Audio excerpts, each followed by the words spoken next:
ಜಾಗೃತಿ ಮೂಡಿಸ್ತಾ ಇದ್ದೀವಿ. ಇಡೀ ದೇಶದಿಂದ ಹಳ್ಳಿವರೆಗೆ ಜಾಗೃತಿ ಮಾಡಬೇಕಂತ ಒಂದು ಕಾರ್ಯಕ್ರಮ 10 ದಿವಸವರೆಗೆ ಕೇಂದ್ರ ನಮ್ಮ ಬೆಂಗಳೂರು ಆಗ್ಬೋದು, ನಂತರ ಜಿಲ್ಲೆ, ನಂತರ ತಾಲೂಕುಗಳಲ್ಲಿ ಸಾಧ್ಯ ಹಳ್ಳಿಗಳಲ್ಲಿ ಕೂಡ ಅಲ್ಲಿ ಕೂಡ ನಮ್ಮ PSI ಲೆವೆಲ್ ಕಾರ್ಯಕ್ರಮ ಮಾಡೋದು ಒಳ್ಳೇದಾಗಿದೆ. ಸೊ ಈ ಕಾರ್ಯಕ್ರಮ ಮಾಡೋದ್ರಿಂದ ಅಟ್ಲೀಸ್ಟ್ ಬಹಳಷ್ಟು ಪ್ರಿವೆಂಟ್ ಮಾಡ್ಲಿಕ್ಕೆ ಆಗ್ತದೆ ಮತ್ತು ನಿಯಂತ್ರಣ ಮಾಡ್ಲಿಕ್ಕೆ ಆಗ್ತದೆ. ಸೊ ಸಮಾಜದಲ್ಲಿ ದೊಡ್ಡ ಉಪಯೋಗ ಆಗಿದೆ. ಸಮಾಜದಲ್ಲಿ ಎಷ್ಟೇ ಸರ್ಕಾರಗಳೆಲ್ಲ ಸರ್ಕಾರ ಬಂದ್ರು ಪ್ರಯತ್ನ ಮಾಡಿ ನಿಯಂತ್ರಣ ಆಗ್ತಲ್ಲ, ಇನ್ನು ಜಾಸ್ತಿನೇ ಆಗ್ತಾ ಇದೆ. ಅದಕ್ಕೆ ಸರ್ಕಾರ ಕೂಡ ಬಹಳಷ್ಟು ಎಚ್ಚರಿಕೆ, ಬಹಳಷ್ಟು ಕಾರ್ಯಕ್ರಮ ಹಾಕಿದೆ, ಕಾನೂನು ಕೂಡ ಸ್ಟ್ರಿಕ್ಟ್ ಆಗಿ ಮಾಡ್ತಾ ಇದಾರೆ. ನಮ್ದು ಒಂದು ಹೆಚ್ಚಾಗಿ ಇವತ್ತು ಶಾಲಾ ವಿದ್ಯಾರ್ಥಿಗಳಿಗೆ ಇದನ್ನ ಕಾರ್ಯಕ್ರಮ ಮಾಡೋ ಮೂಲಕ ಜಾಗೃತಿ ಮಾಡ್ತೀವಿ. ಈ ಕಾರ್ಯಕ್ರಮದ ಬಹುಶಃ ಎಲ್ಲ ವಿದ್ಯಾರ್ಥಿಗಳಿಗೆ ಇವತ್ತು ಸಂದೇಶ ಹೋಗ್ತಿದೆ. ಆ ನಿಟ್ಟಿನಲ್ಲಿ ಇವತ್ತು ಸಂಗೊಳ್ಳಿ ಕಾಲೇಜಲ್ಲಿ ಕಾರ್ಯಕ್ರಮ ಮಾಡಿದ್ದೀವಿ. ಇದು ಎಲ್ಲರಿಗೂ ಮುಟ್ಟಂತ ನಾವು ಕೂಡ ಆಶೆ ಮಾಡ್ತೀವಿ. ಸಾಕಷ್ಟು ನಮ್ಮ ಅನುಭವಗಳನ್ನ ಹಂಚ್ಕೊಂಡಿದ್ದಾರೆ. ಸೊ ನಮ್ಮ ಜಿಲ್ಲಾಡಳಿತ ಇರ್ಬೋದು, ನಮ್ಮ ಸರ್ಕಾರ ನಿಯಂತ್ರಣ ಮಾಡ್ಲಿಕ್ಕೆ ನಾವು ಸತತ ಪ್ರಯತ್ನ ಮಾಡ್ತಾ ಇದ್ದೀವಿ.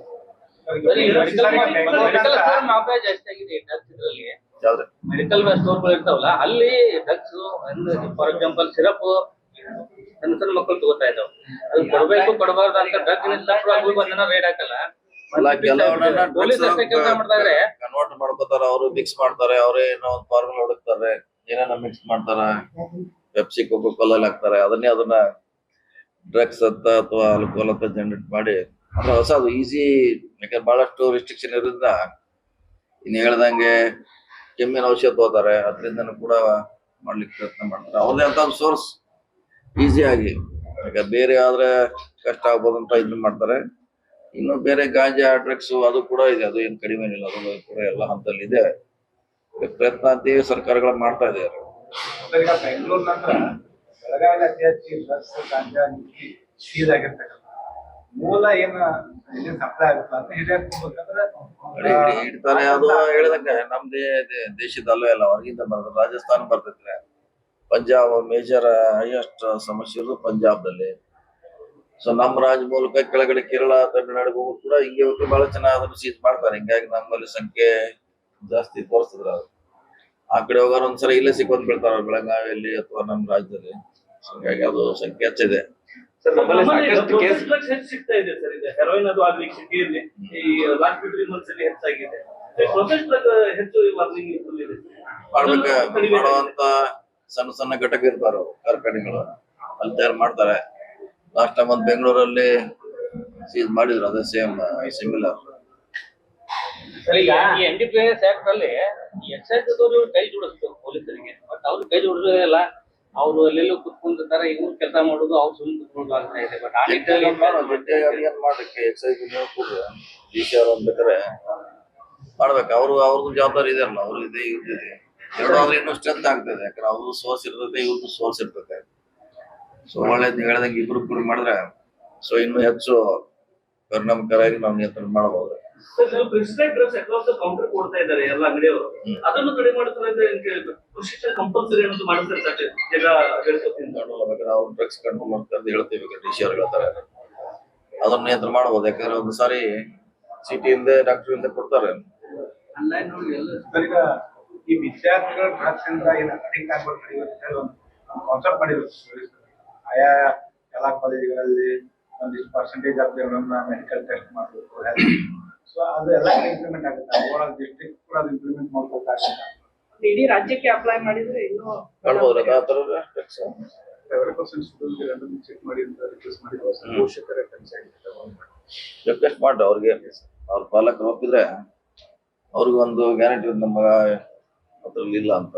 ಆರಂಭಿಕ ಹಂತದಲ್ಲಿ ಅದನ್ನ ತಡೆಯೋದಕ್ಕೆ ಅವಕಾಶ ಇದೆ ಸರ್. ಈಗ ದೆಹಲಿ ಜಂತರ್ ಮಂತರ್ನಲ್ಲಿ ಏನಾಗ್ತದೆ, ಒಂದು ವಿದ್ಯಾರ್ಥಿಗಳು ಪ್ರತಿಭಟನೆ ನಡೆಸ್ತಾ ಇದ್ರು. ಅಂತ ಸಂದರ್ಭದಲ್ಲಿ ಅವರ ಮೇಲೆ ಲಾಠಿ ಚಾರ್ಜ್ ಮಾಡುವಂಥದ್ದು, ಜೊತೆಗೆ ಅವರ ಹೋರಾಟವನ್ನ ಹಚ್ಚಿಸುವಂತ ಕೆಲಸವನ್ನ ಕೇಂದ್ರ ಸರ್ಕಾರ ಪೊಲೀಸರ ಮೂಲಕ ಮಾಡ್ತಾ ಇದೆ ಅನ್ನೋ ಗಂಭೀರ ಆರೋಪ ಇರುವಂತ ಸುಮಾರು ಘಟನೆಗಳಾಗಿದೆ. ನಿನ್ನೆ ಇಡೀ ಡೆಲ್ಲಿ ತುಂಬಾ ಪ್ರೊಟೆಸ್ಟ್ ಆಗಿದೆ.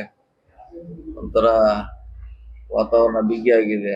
ಸೊ ಅದನ್ನ ಕೇಂದ್ರ ಸರ್ಕಾರ ಸ್ಮೂತ್ ಆಗಿ ಹ್ಯಾಂಡಲ್ ಮಾಡ್ಬೇಕು. ಅವ್ರ ಜೊತೆ ಯಾರು ಮಾತುಕತೆ ಕಳಿಸ್ಬೇಕು. ಅವ್ರದ್ದು ಯಾಕಂದ್ರೆ 20 ವರ್ಷದ ಯಾರು ಹೋಗಿಲ್ವಲ್ಲ, ಹಿಂಗಾಗಿ ಅದು ಹೆಚ್ಚಾಗ್ತದೆ. ಯಾರು ಹೋಗ್ಬೇಕು ಅಲ್ಲಿ ಹೋಗಿ ಅವ್ರ ಏನ್ ಮನವಿ ಏನದೆ ಕೇಳಿದ್ರೆ ಪರಿಹಾರ ಆಗ್ತಿದ್ವಿ. ಯಾರು ಹೋಗದಿರಂದ್ರೆ ಇದು ಹಿಂದೆ ರೈತರ ಹತ್ರ 1 ವರ್ಷ ಮಾಡಿದ್ರು ಅವ್ರ ಕಡೆ ಯಾರೋ ಹೋಗಿದ್ರೆ ಇಮಿಡಿಯೇಟ್ ಹೋಗ್ತೈತಿ. ಇದು ಕೂಡ ಈಗ ಏನ್ ಕಾಲ ಮಿಂಚಿಲ್ಲ. ಈಗ ಯಾರೋ ಹೋಗಿ ಅಲ್ಲಿ ಮಂತ್ರಿಗಳು ಅಲ್ಲಿ HRD ಮಿನಿಸ್ಟರ್ ಧರ್ಮೇಂದ್ರ ಪ್ರಧಾನ್ ಅವರು ರಾಜೀನಾಮೆ ಕೊಡ್ಬೇಕಂತ ಇಲ್ಲ, ಅದು ಏನ್ ಕೇಳಬೇಕಲ್ಲ ಹೋಗಿ ಅವ್ರದ್ದು ಏನಂತ ಕೇಳಿ ಗೊತ್ತಾಗಲ್ಲ. ಅದು ಒಂದೇ ಇರ್ಬೋದು, ಮತ್ತೇನ್ರ ಬೇರೆ ಇರ್ಬೋದು. ಅಟ್ಲೀಸ್ಟ್ ಹೋಗ್ಬೇಕು. ಹೋದ್ರೆ ಒಂದು ಹತ್ತಕ್ಕೆ ಬರ್ತದೆ ಹೋಗ್ಬೇಕಂತ ನಮ್ಮ ಅವ್ರಿಗೆ ರಿಕ್ವೆಸ್ಟ್. ಅಲ್ಲೇ ಅಧಿವೇಶನ ನಡೀತಾ ಇದೆ ಸರ್ ಸಂಸತ್ನಲ್ಲಿ. ಎಲ್ಲರೂ ಇದ್ದಾರೆ, ಯಾರಿಗೂ ಅಷ್ಟು ಟೈಮ್ ಇಲ್ವಾ? ಹೋಗ್ಬೇಕು. ಹೋಗ್ಬೇಕಂತ ನಮ್ದು ರಿಕ್ವೆಸ್ಟ್ ಇದೆ ಅವ್ರಿಗೆ. ಯಾಕಂದ್ರೆ ಅದು ಪ್ರೆಸ್ಟೇಜ್ ಅಲ್ಲ. ಧರ್ಮೇಂದ್ರ ಪ್ರಧಾನ್ ರಾಜೀನಾಮೆ ಪಡಿತಾ ಇಲ್ಲ central government.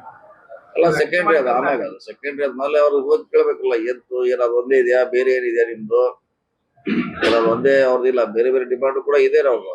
Congress party support ಇದೆಯಾ ಅಂತ ಇಲ್ಲ ಯಾವ ಸಪೋರ್ಟ್ ಇಲ್ಲ. ಅವ್ರದ್ದು ಇಂಡಿಪೆಂಡೆಂಟ್ ಆಗಿ ಮಾಡತ್ತಾರ. ವಿದ್ಯಾರ್ಥಿಗಳಿದಾರ, ಯಾರು ಪಾರ್ಟಿಗೆ ಯಾರು ಅಟ್ಯಾಚ್ ಇಲ್ಲ. ಅವ್ರು ತಮ್ಮ ಹಕ್ಕಿಯಾಗಿ ಡಿಮಾಂಡ್ ಮಾಡತ್ತಾರ. ಕೇಂದ್ರ ಸರ್ಕಾರ ತಕ್ಷಣ ಇವು ಕೂಡ ಯಾರು ಹೋಗ್ಬೇಕು, ಸ್ಪಂದನೆ ಮಾಡ್ಬೇಕು, ಅಷ್ಟೇ ನಮ್ಮ ವಿನಂತಿ. ಸರ್, ಸಚಿವ ಸಂಪುಟ ವಿಚಾರ ನಾಳೆ ಬಾಣೋತ್ತರಾಗಿದೆ ಅಂತ ಏನ್ ಮಾಡ್ತಾರ ಬಿಡಿ, ಅದೇನ್ ಯಾವಾಗ ಮಾಡ್ತಾರೆ, ಏನದ ಅವ್ರ ಸಮಸ್ಯೆ ಅದು. ಯಾಕಂತಂದ್ರೆ ಬೇರೆ ಬೇರೆ ಇಶ್ಯೂಗಳು ರಾಜ್ಯದಲ್ಲಿ ಇರೋದ್ರಿಂದ ಮಂತ್ರಿಗಳೇ ಇಲ್ಲ ಅನ್ನೋ ಒಂದು ಪೂರ್ಣ ಪ್ರಮಾಣ ಸರ್ಕಾರ ಇನ್ನೂ ಸಂದೇಶ ಏನು? ಬೇಗ ಮಾಡ್ತಾರೆ. ಅಲ್ಲಿವರೆಗೆ ನಾವ್ದಿಲ್ಲ 3 ಜಿಲ್ಲಾ ನೋಡೋದಿಲ್ಲ. ಬೆಳಗಾವಿ ಮತ್ತು ಅಲ್ಲ, ಬರ- ಸಚಿವರ ಹೆಸರೇನು ಸರ್? ಈ ರಾಜ್ಯಾದ್ಯಂತ ಬರ ಬಂದಿದೆ, ಅದನ್ನ ನಿರ್ವಹಣೆ ಮಾಡಕ್ ಆಗ್ತಾ ಇಲ್ಲ. ಯಾಕಂದ್ರೆ ಬೆಳಗಾವಿ ಜಿಲ್ಲೆ ಮತ್ತು ಬೇರೆ ಬೇರೆ ಬಿಜಾಪುರ ಬರ ಜಿಲ್ಲೆ ಅಂತ ಏನೋ ಘೋಷಣೆ ಮಾಡ್ತೀರಾ ಅಂತ ಹೇಳಿ ಮೊನ್ನೆ ಕ್ಯಾಬಿನೆಟ್ ಅಲ್ಲಿ ಅಧಿಕಾರಿಗಳಿಗೆ ಹೇಳಿದ್ದಾರೆ ಎಲ್ಲ ಸರ್ವೆ ಮಾಡ್ಲಿಕ್ಕೆ. ಅದು ವರದಿ ಬಂದ ಮೇಲೆ ಕೇಂದ್ರಕ್ಕೆ ಕಳಿಸ್ಬೇಕಾಗತ್ತೆ. ಕೇಂದ್ರದ ಅನುಮತಿ ಕೂಡ ಬೇಕಾಗಿದೆ, ಅವರು ಸಹಮತಿ ಬೇಕು. ಸೊ ಸರ್ವೆ ಮಾಡ್ಲಿಕ್ಕೆ ಕೇಳಿದಾರೆ CM ಅವ್ರು. ಮೊನ್ನೆ ಸಂಡೇ ಕ್ಯಾಬಿನೆಟ್ ಮಾಡಿದ್ರು ನಾವು, ಇದಕ್ಕೋಸ್ಕರ ಮಾಡಿದ್ವಿ. ಜಿಲ್ಲೆಯಲ್ಲಿ ಸಪ್ತ ನದಿಗಳನ್ನ ಬಿಟ್ರೆ ಉಳಿದ ಭಾಗದ ಕಡೆ ಎಲ್ಲರೂ ನಿರೀಕ್ಷೆ ಪ್ರಮಾಣ ಮಳೆ ಆಗಿಲ್ಲ ಸರ್. ಕಡಿಮೆ ಇದೆ, ಬಹಳಷ್ಟು ಕಡಿಮೆ ಇದೆ. ಅವ್ರು ಇದ್ರಾಗ ಬರ್ದ್ರಾಗ ಓಕೆ, ಈಗ ಮ್ಯಾನೇಜ್ ಮಾಡ್ಲಿಕ್ಕೆ ಅನುಕೂಲ ಆಗಿದ್ದಾರೆ. ಸರ್, ಈಗ ಸಚಿವ ಸ್ಥಾನದ ವಿಚಾರಕ್ಕೆ ಅಶೋಕ್ ಪಟೇಲ್ ಪರವಾಗಿ ನೀವೇನಾದ್ರು ಮಾತಾಡಿದ್ರೆ ಅನ್ನುವಂತ ಚರ್ಚೆ ಆಗ್ತಾ ಇದೆ ಸರ್. ನಾವು ಸೀನಿಯರ್ ದಿನ ನಮ್ ಕಡೆ ಬಂದಿರೋರು, ನಾವು ಸೀನಿಯರ್ ದಿನ ನಮಗ್ ಕೊಡಿಸಿ ಹೇಳುತ್ತ ಅಂತಿಮವಾಗಿ ಡಿಸಿಷನ್ ಮಾಡೋರು ಅವರು. ಮುಖ್ಯಮಂತ್ರಿ ಇದಾರ, ಅಧ್ಯಕ್ಷ ಇದಾರ, ಹೈಕಮಾಂಡ್ ಅವ್ರು ಮಾಡ್ತಾರ. ಯಾಕೆ ಈ ಕುರಿತು ಚರ್ಚೆ ಆಗ್ತಾ ಇದೆ ಅಂತಂದ್ರೆ ನಮ್ಮ ಬೆಂಬಲಿತ ಶಾಸಕರೇ ಅಲ್ಲಿ ಮೊನ್ನೆ ಏನಂತಂದ್ರೆ ದೆಹಲಿಗೆ ಹೋಗಿ ಬಂದಿರುವಂತದ್ದು. ಹಾಗಾಗಿ ಎಲ್ಲೋ ಒಂದ್ ಕಡೆ ಸರಿ ಅಥವಾ 3 ಸೀನಿಯರ್ ಬಾರ್ನಂತೆ ಅವರೆಲ್ಲ ಕೂಡಿದ್ದಾರೆ. ಅಲ್ಲ, ತಮ್ಮ ನಿರ್ದೇಶನದ ಮೇಲೆ ಆಯ್ತು ಅನ್ನುವಂಥದ್ದನ್ನು ಕೂಡ ಚರ್ಚೆ ಆಗ್ತಿರೋದು. ನಾವು ಸೀನಿಯರ್ ದಿನ ನಮಗೂ ಬೇಕಂತ ಹೋಗಿದ್ದಾರೆ. 3 ಜನರಲ್ಲಿ ಯಾರ್ಯಾರು ಕೊಡಂತ ಅವ್ರು ಹೋಗಿದ್ದಾರೆ. ರೆಕಮೆಂಡ್ ಮಾಡ್ತೀರಾ ಸರ್? ಸಚಿವರು ಆದವರು ಬಿಟ್ಟು ಬೇರೆದವ್ರು ಮಾಡಿ ನಾವ್ ಯಾರಿಗೂ ಹೇಳಿಲ್ಲ, ನಾವ್ ಯಾರಿಗೂ ರೆಕಮೆಂಡ್ ಮಾಡಲ್ಲ, ಏನಿಲ್ಲ. ಯಾರು ಮಾಡ್ತಾರ ಅವ್ರು ನಮ್ಮವ್ರು ಅಷ್ಟೇ. ಅಲ್ಲ, ಹೊಸದಾಗಿ ಶಾಸಕರು ನಮ್ಮ ಗರಡಿ ಒಳಗದಾರ ಹೊಸ ಶಾಸಕರಲ್ಲ.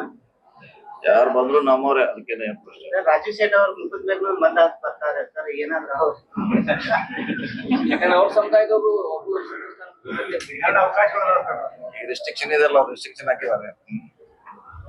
ಫಸ್ಟ್ ಅವರ್ ಇಲ್ಲ ಅಂತ. ಬೆಳಗಾವಿಗೆ ಎಷ್ಟು ಸಮುದಾಯಕ್ಕಿಂತ ಬೆಳಗಾಂ ನಗರಕ್ಕೆ ಯಾವತ್ತೂ ರೆಪ್ರೆಸೆಂಟೇಷನ್ ಸಿಕ್ಕಿಲ್ಲ. ಹಂಗಾರೆ ಎಲ್ಲ ನೋಡ್ರಿ, ಎಲ್ಲ ಸಿಕ್ಕಿಲ್ಲ, ಬಹಳ ಕಡೆ ಸಿಕ್ಕಿಲ್ಲ. ಅಲ್ಲ, ಬೆಳಗಾಂ ನಗರದ್ದು ಯಾವತ್ತೂ ಸಿಕ್ಕಿಲ್ಲ ಸರ್. ಮುಸ್ಲಿಂ ಕೋಟ ಬರೀ ಗುಲ್ಬರ್ಗ. ಯಾವತ್ತೂ ಸಿಕ್ಕಿಲ್ಲ. ಬೆಳಗಾವಕ್ಕೂ ಸಿಕ್ಕಿಲ್ಲ, ದಕ್ಷಿಣಕ್ಕೂ ಸಿಕ್ಕಿಲ್ಲ, ರಾಮದುರ್ಗ ಸಿಕ್ಕಿಲ್ಲ. ಮುಸ್ಲಿಂ ಕೋಟ ಬರೀ ಬೆಳಗಾವಿಗೆ ಎಷ್ಟು ಮೈಸೂರು, ಬೆಂಗಳೂರು, ಗುಲ್ಬರ್ಗ, ರಾಯಚೂರು ಆ ಕಡೆ ನೋಡ್ತಾ ಇದ್ದಾರೆ. ಈ ಕಡೆ ಬೆಳಗಾವದವ್ರು ಯಾರು ಮುಸ್ಲಿಂ ಇಲ್ವಾ ಅಂತ. ಇದು ಕೋಟ ಲಾಭ ಆಗುದಿಲ್ಲ. ಮುಸ್ಲಿಂ ಕೊಟ್ರ ಆಯ್ತು, ಎಲ್ಲಿ ಕೊಟ್ರೆ ರಾಜ್ಯದಾಗ ಕೊಟ್ರ ಆಯ್ತು ಅಷ್ಟೇ. ಕೋಟ ಎಲ್ಲ ಕಡೆ ಏರಿಯಾ ಎಲ್ಲ ಏರಿಯಾ ಕನ್ಸಿಡರ್ ಆಗ್ಬೇಕಲ್ಲ ಸರ್. ಓನ್ಲಿ ಹೈದರಾಬಾದ್ ಕರ್ನಾಟಕ ಮತ್ತು ದಕ್ಷಿಣ ಕರ್ನಾಟಕ ಮಾತ್ರ ಇರ್ತಾರ, ಅಥವಾ ಕಿತ್ತೂರು ಕರ್ನಾಟಕದಾಗ ಯಾರು ಇಲ್ಲ ಇಲ್ವಾ ಅಂತ ಹೇಳಿ. ಮುಂಚೆ ಕೊಟ್ಟಿದಾರಲ್ಲ, ನಮ್ಮ ಸವದತ್ತಿಯಿಂದ ಮುಸ್ಲಿಂ ಮಂತ್ರಿಗಳಾಗಿದ್ರು. ಆಮ್ಯಾಗ ಇನ್ನೊಬ್ರು ಯಾರೋ ಆಗಿದ್ರ, ಮುಂಚೆ ಆಗಿದ್ರು, ಈಗಿಲ್ಲ. ಸೊ ಅವಕಾಶ ಬಂದಾಗ ನೋಡಿ ಕಾಯ್ಬೇಕು ಅಷ್ಟೇ, ಕಾದಾಗ ಮಾಡಲ್ಲ ಅವ್ರು. ಬೆಳಗಾವಿಗೆ ಎಷ್ಟು ಸಿಗ್ಬೋದು ಸರ್? ಒಂದಂತಿ ಸಿಗ್ಲೇಬೇಕ್ರಿ, ಪ್ರಶ್ನೆ ಇಲ್ಲ. ಒಂದಂತಿ ಮಿನಿಮಮ್ ಕೊಡ್ಲೇಬೇಕು, ಜಿಲ್ಲೆ ದೊಡ್ಡದಿದೆ. ಮೊನ್ನೆ ಸೌದಿಯವರು ಕೂಡ ದೆಹಲಿಗೆ ಹೋಗಿದ್ರು, ಅವರು ಕೂಡ ಡಿಮ್ಯಾಂಡ್ ಮಾಡ್ತಾ ಇದ್ದಾರೆ. ಮಾಡೋರೆಲ್ಲ ಎಲ್ಲರೂ ಮಾಡೋರು, ಎಲ್ಲರೂ ಆಸೆ ಇದೆ, ಎಲ್ಲರೂ ಮಾಡೋದ, ತಪ್ಪಂತ ಹೇಳಿಕ್ ಆಗೋಲ್ಲ. ಈ ವಸ್ತು ಹೆಸರಲ್ಲಿ ಬೆಂಗಳೂರು ನಂತರ ಬೆಳಗಾವಿ ದೊಡ್ಡ ಜಿಲ್ಲೆ. ಅಲ್ಲೇ 10-12 ಜನ ಮಂತ್ರಿ ಆಗ್ತಾರೆ. ಇದು 2-3 ಕೊಡಕ್ಕೂ ಹೇಳ್ತಾರ. ಈ ತಾರತಮ್ಯ ನಿವಾರಣೆ ಆಗುದು ಯಾವಾಗ ಸರ್? ಅದ್ರ ಬಗ್ಗೆ ಯಾಕೆ ಬೆಂಗಳೂರು ಸಿಟಿಗೆ ಅದ್ಯಾವ್ದು ಜಾತಿ ಅಥವಾ ಅದೇನ ಪ್ರಶ್ನೆ ಅಥವಾ ಏರಿಯಾ ಬರೋದಿಲ್ಲ. ಸೀನಿಯರ್ ಇರ್ತಾರ ಸಿಟಿಯಲ್ಲಿ, ಮಾಡ್ಲೇಬೇಕು. ಕಲಬುರಗಿಗೆ 2-3 ಪ್ರತಿ ಕ್ಯಾಬಿನೆಟ್ ನಲ್ಲಿ ಕೊಡ್ತಾ ಬರ್ತಾ ಇದ್ದಾರೆ. ಬೆಳಗಾವಿಗೆ ಯಾಕೆ ಕೊಡ್ತಾ ಇಲ್ಲ? ಕೊಡ್ತಾರೆ. ಈಗ ಅವಕಾಶ ಇದಲ್ಲ. ಈಗ 1 ಕೊಟ್ಟಿದ್ದಾರೆ, ನೆಕ್ಸ್ಟ್ ಕೊಟ್ಟೆ ಕೊಡ್ತಾರೆ. ಕೊಡ್ತಾರಲ್ಲ, ಈ ಹೊಸ ಇದ್ರ ಕೊಡ್ತಾರೆ. ಈಗ ವಾಸ್ತು ಹೆಸರಲ್ಲಿ ಪಾರಂಪರಿಕ ಕಟ್ಟಡವನ್ನ ನವೀಕರಣ ಮಾಡ್ತಿದ್ದಾರೆ ಕುಮಾರ ಕೃಪಾ ಗ್ರಾಮ. ತಾವೇನ್ ಹೇಳ್ತೀರಿ? ಈ ಕಟ್ಟಾರ ಈಗ ಅವ್ರು ಹಂಗಿರ್ಬೇಕು ಹಂಗಿರ್ಬೇಕು. ಈಗೆಲ್ಲ ವಾಸ್ತು ಪ್ರಕಾರ ನಡೀತಾ ಇದೆ ಅಲ್ಲ ಕಾಂಗ್ರೆಸ್ ಸರ್ಕಾರ ಅಂತ. ಇತ್ತೀಚಿನ ದಿನಗಳಲ್ಲಿ ಹೊಸ ಸಿಎಂ ಬಂದ ನಂತರ ಕಾಂಗ್ರೆಸ್ ಸರ್ಕಾರನ ವಾಸ್ತು ಪ್ರಕಾರ ನಡೀತಾ ಇದೆ ಅಂತ. ಅಲ್ಲಿ ಕೂಡ ಇಲ್ಲಿ ಉತ್ತರದವರು ಅದಕ್ಕೆ ಒಂದು ಸಮಸ್ಯೆ ಇರ್ಬೇಕಾದ್ರೆ